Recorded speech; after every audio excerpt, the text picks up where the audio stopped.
후쿠시마 원전 앞 바다에서 도쿄전력이 직접 물고기를 잡아 조사했더니 방사능에 심각하게 오염돼 있는 걸로, 이 원전의 방사능 오염수 관리가 제대로 되지 않고 있다는 지적이 나옵니다.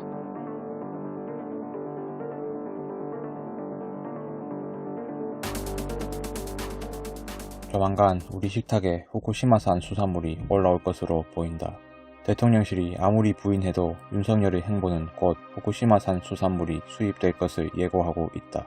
3월 20일 일본 산케이 신문은 기시다 일본 총리가 윤석열 대통령에게 후쿠시마산 수산물 수입 금지 조치를 해제해줄 것을 요청했다고 보도했다. 그리고 10일이나 지난 후에서야 그럴 일은 없을 것이라는 대통령실 공식 발표가 있었다. 그런데 수산물 수입 강력 반대 입장과는 사뭇 다르게 원전 오염수 방류에 대해서는 과학적 자료에 근거해 처리해야 한다는 입장을 내놓았다. 원전 오염수 방류가 결국에는 후쿠시마산 수산물 수입으로 이어지는 것이 아닌지 매우 우려되는 부분이다. 3월 29일 일본의 교도통신에 따르면 당일 당시 윤석열은 스가 전 일본 총리와의 회동에서 후쿠시마 제1원전 오염수 해양 방류 문제에 대해 시간이 걸리더라도 한국 국민의 이해를 구해나갈 것이라 말했다고 한다. 3월 31일 대통령실은 언론을 통해 윤 대통령은 후쿠시마 오염수에 대해서는 객관적이고 과학적인 방식으로 접근하고 국제 기준에 부합하는 검증과 그 과정에 한국 전문가가 참여해야 한다는 3가지 조건을 분명히 했다고 밝혔다. 그러나 한국은 후쿠시마 오염수를 국제 기준에 부합하는 객관적이고 과학적인 방법으로 검증할 수 있는 기술과 정보를 보유하고 있지 않다. 따라서 국제원자력기구의 판단과 입장에 의존할 수밖에 없다. 한국 전문가를 참여시킨다 하더라도 일본이나 국제원자력기구의 조사 내용을 면밀히 파악해 보다 안전한 판단을 내리기는 어려울 것으로 보인다. 윤석열 정부가 내놓은 형식적이고 매뉴얼적인 입장은 사실상 원전 오염수 방류를 방관하고 동조하는 것이나 마찬가지다. 한국이 일본의 원전 오염수 방류를 방조할 경우 후쿠시마산 수산물 수입 금지 조치에도 분명 차질이 생길 것이다. 일본의 원전 오염수 방류가 후쿠시마산 수산물 국내 수입 문제와 직결되어 있음을 윤석열 정부가 모를 리 없다. 오히려 알기 때문에 후쿠시마 원전 오염수 방류를 방조하고 있는 것이라 생각한다.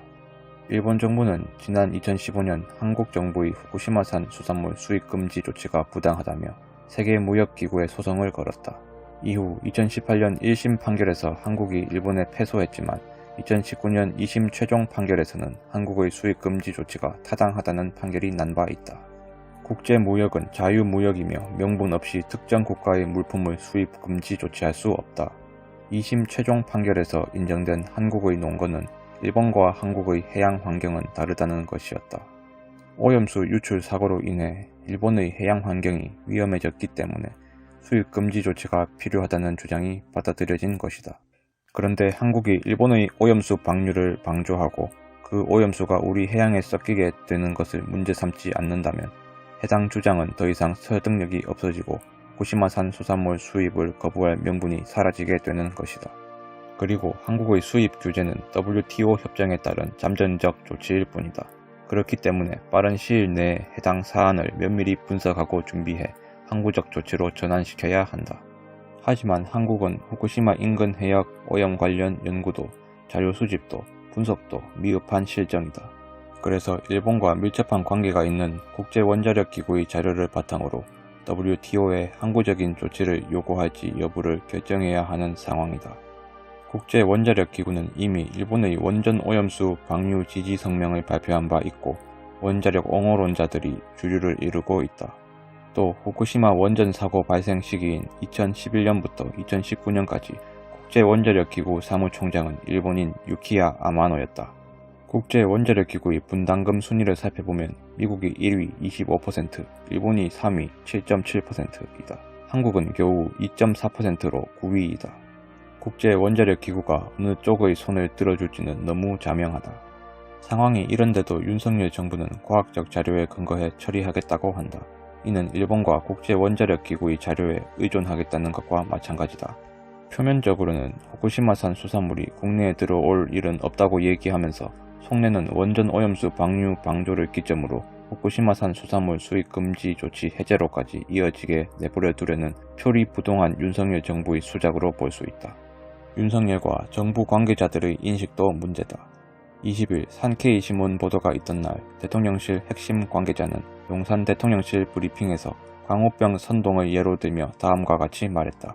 지난번 광우병 선동이 있을 때 많은 분들이 혹시나 해서 먹지 않았다. 그렇지만 많은 시간이 지나다 보니 미국 여행, 유학 간 한국인 등이 미국 소고기를 먹고 별 문제가 없으니 그걸 보고 먹어도 되나 보다 해서 자연스럽게 해소된 것처럼 그런 시간이 필요하다. 우리 국민도 일본에 많이 가서 여러 음식을 먹었는데 문제 없다 하면 이게 과학적으로 맞다고 하더니 실제 맞나 보다 하는 자연스러운 과정이 필요한 것이라 주장했다. 정부 관계자라는 사람이 어차피 시간 지나면 먹게 될 테고 그때 가서 알아서 판단하라는 말도 안 되는 선동을 하고 있는 것이다. 이는 후쿠시마산 수산물에 대한 윤석열 정부의 입장을 아주 잘 보여준다. 방사능에 노출된 음식 섭취 여부는 그렇게 근시안적으로 판단할 사안이 아니다. 방사능이 축적된 음식을 먹는다고 해서 인체에 당장 이상 반응을 초래하는 게 아니다. 시간이 지나면서 축적되어 각종 암을 유발하거나 유전자 변형을 일으킨다. 더 심각한 것은 후쿠시마 원전 오염수에 현재로서는 제거가 불가능한 스트론튬 90, 삼중수소 등이 함유되어 있고 이는 아이들에게 아주 치명적이라는 사실이다. 또한 한국은 해산물 소비량 세계 1위이다. 한국민의 건강을 고려해야 하는 정부라면 그렇게 경솔하게 안전하다고 선동해서는 안 될 일이다. 조중동은 이미 몇 년 전부터 후쿠시마산 수산물에 관한 것들은 괴담이며 오염수를 방류해도 아무 문제가 없다는 식의 기사를 내보내고 있다. 그러나 일본과 윤석열 정부 조중동의 주장과는 달리 후쿠시마산 수산물 섭취와 원전 오염수 방류가 미치는 영향에 대한 불확실성은 여전히 크고 국제적인 논쟁도 끊임없이 이루어지고 있다. 2011년 후쿠시마 원전 사고 이후 최근까지도 후쿠시마를 비롯한 인근 현에서는 방사능 기준치를 초과한 농축수산물이 검출되고 있다. 2021년의 경우 후쿠시마 현을 비롯한 인근 15개 현에서 방사능이 초과 검출된 농축수산물은 137건으로 2020년 대비 10.5% 증가했다. 시간이 지날수록 방사능에 오염된 농축수산물이 줄어들 것이라는 예상과는 다른 결과였다. 이런 상황 속에서도 윤석열은 국민의 안전은 뒷전이고 미국, 일본에게 간쓸게까지 다 내어줄 것 같은 굴종 외교를 하고 있다. 이런 정부가 후쿠시마산 수산물 수입 없을 것이라 말한들 누가 믿을 수 있을까? 심지어 윤석열은 대선 후보 시절 후쿠시마 원전 사고 당시에 방사능 유출이 없었다고 주장하기도 했다. 그리고 없는 사람, 즉 가난한 사람은 부정식품과 그 아래 것도 선택할 수 있게 더 싸게 먹을 수 있게 해야 한다고 말한 바 있다. 그러면서 덧붙인 말은 이거 먹는다고 당장 어떻게 되는 것도 아니다 였다.